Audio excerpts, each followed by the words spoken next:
Okay,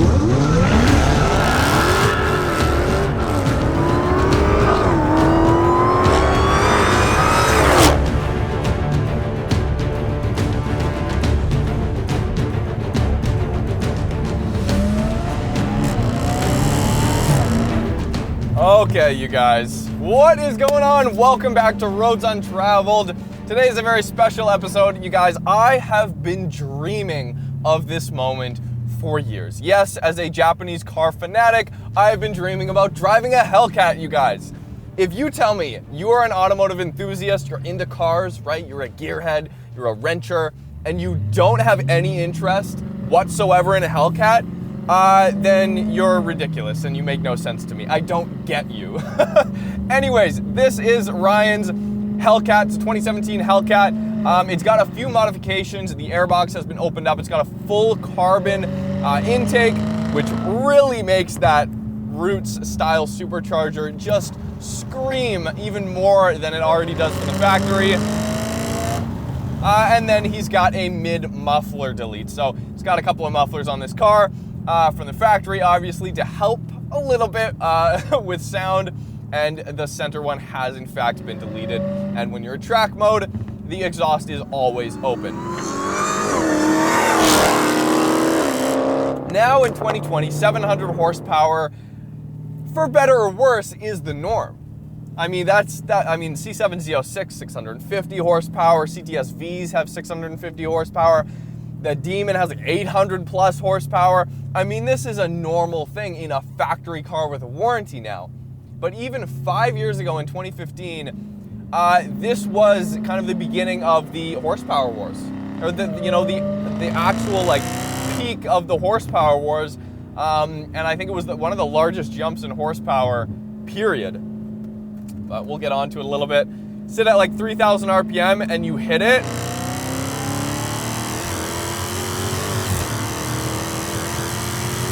Oh my God. Oh, wow. I literally can't even look at the speedometer. Oh, it's so smooth though. It is actually really smooth. So, 6.2 liter Hemi V8 under the hood. It's got a 2.7 liter blower on it. Huge supercharger. Cool thing about this car, actually, Dodge offered this engine almost straight out of the gate as a crate motor, which is one of the best things, one of my favorite things about American manufacturers in general. It's that old school hot rodding mentality of like, hey, we know you guys are building crazy shit all over the country, all over the continent. And so we want to make the Hellcat engine available to other vehicles other than just your factory 2019 or 2017 in this case Hellcat. It is just ridiculous the ease of power this car has. It's insane. It's literally insane. You're at 2,500 RPM, fourth gear, 20% throttle, and you're at 120 kilometers an hour in a second, and you haven't done anything. Your toe has moved that much.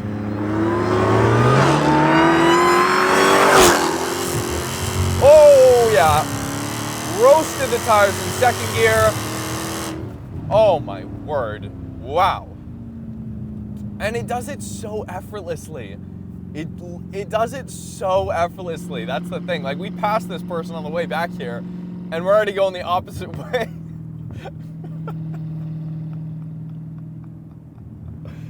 It's so ridiculous. The thing that probably surprises me the most about this experience is that on the interior here, and like with most new Mopar products, like we reviewed a Ram Bighorn not too long ago, and they've really done lots to improve the overall driving experience as far as the interior is concerned here, and making a comfortable vehicle, right? Now my point is this car weighs 4,500 pounds.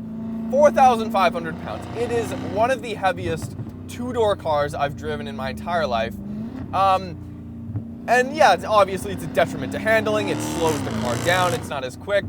That's why you have 700 horsepower, obviously. 707 horsepower. But my point is this. It is so comfortable. It is so seamless. and it rides so smoothly, and the power comes so effortlessly that it's kind of astounding that it can still be as nail-biting and as crazy as it actually is. Because you look on paper and you look at a 4,500-pound car and you're like, well, it can't really be that scary because it's not gonna like hop and skip around that much. It's, you know, it's not a car that you can just be twitchy and very liberal with your throttle inputs and in any gear. You just can't do that in a really light car. But in a big car like this, you can actually kind of use 700 horsepower a lot, because even with 275s in the back, a third gear sometimes hooks up. But yeah, most of the time it does, and you still have plenty of grip, and it's really stable. It's just insanely loud, you guys. It is ridiculously loud. So I know there's a lot of wind noise here, but we're gonna see what the supercharger sounds like. Like if you just, oh my God. Like a screaming lion. Okay, so we've got custom drive modes. So this is how Ryan likes to have it, okay? So the gearbox, keep in transmission, right? So you have really hard kicks at the upper end of the RPM band, and then you've got traction in sport, so it allows a little bit of slip, but nothing too crazy. The car's not gonna kill you. And then you've got suspension in street, which is a little bit more comfortable, which will minimize some of that wheel hop that I was experiencing back there. But even still, this car garners a lot of attention. Oh wow, and after 5,000 RPM, it's a different animal.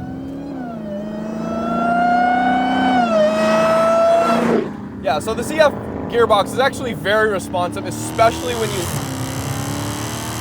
when you leave it in auto, and it's just shifting at kind of low RPMs. It's really seamless. Gone are the days of 700 horsepower and it being extremely lurchy at low speeds, or at least in an American car. Hey, if you get in an Italian car, in a Aventador that's only like a year or two old, hey, you're still gonna have a really cumbersome experience at low speeds.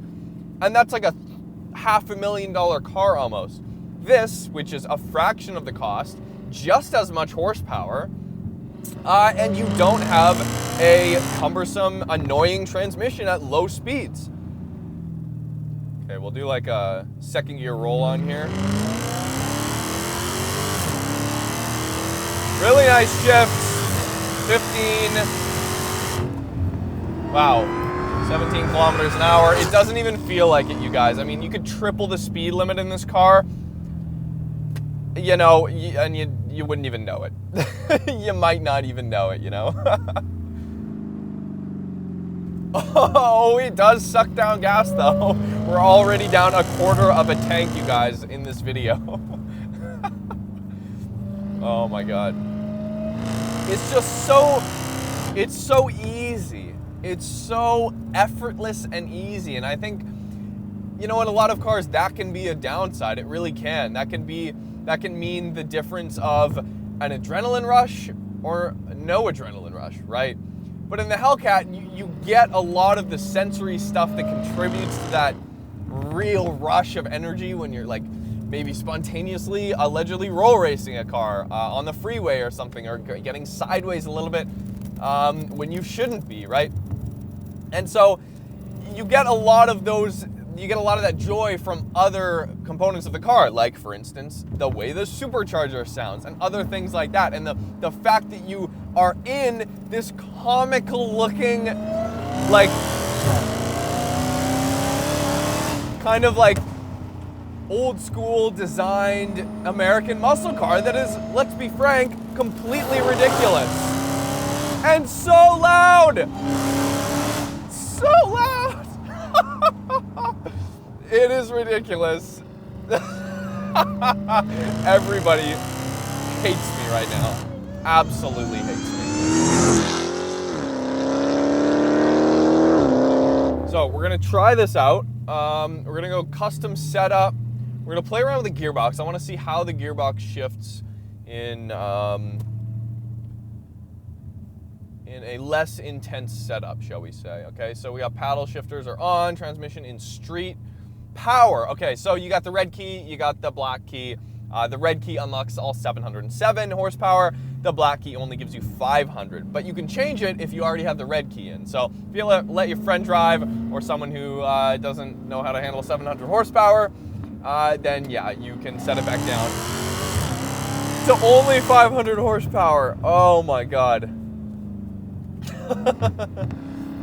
I mean, here's the thing. It's not as frightening or as scary. We're not quite as a 700 wheel horsepower home-built street car, whether it be a Mustang, whether it be a big turbo Skyline, doesn't matter. If it's a lightweight car, like say shave 1,000+ pounds off this and have even 100 less horsepower, it's not quite as scary as some of those cars. It's not quite as sketchy, but the fact that it's a boat just kind of adds that sense of I have something to take care of here. I have something that I need to manage a little bit more thoughtfully than some of the other smaller cars that you could just toss around really easily and it's forgiving and it doesn't really matter. With a Hellcat, there are serious consequences for a slight misstep in weight transfer, let's say.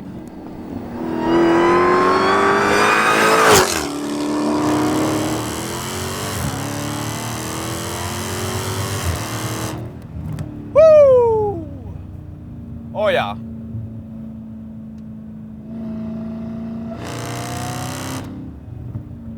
Oh my God. Yeah. The torque is the thing that's just relentless in this car. Just relentless. You know what? It's like the power you never asked for. That's what Dodge has done here. It's the power no one knew they wanted, but Dodge gave it to them and everyone loved it, and then all the other manufacturers were like, we can do this, there's a demand for it. Okay. To the moon we go. And that's where we're at today in 2020 as a society, as an automotive culture in North America.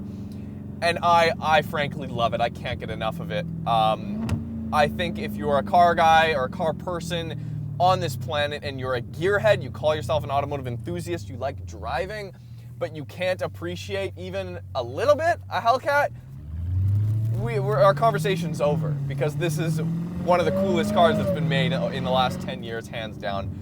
Thank you guys for watching. Hit up Ryan on Instagram. You can follow this car and kind of see what shenanigans he gets up to in this car, because he definitely kind of slays tires and does some crazy shit. So SRT Baines on Instagram. Hit subscribe if you haven't already. Hit me up on Instagram at Roads Untraveled, where you can kind of see what we're doing on a day-to-day basis. Until next time, see you then.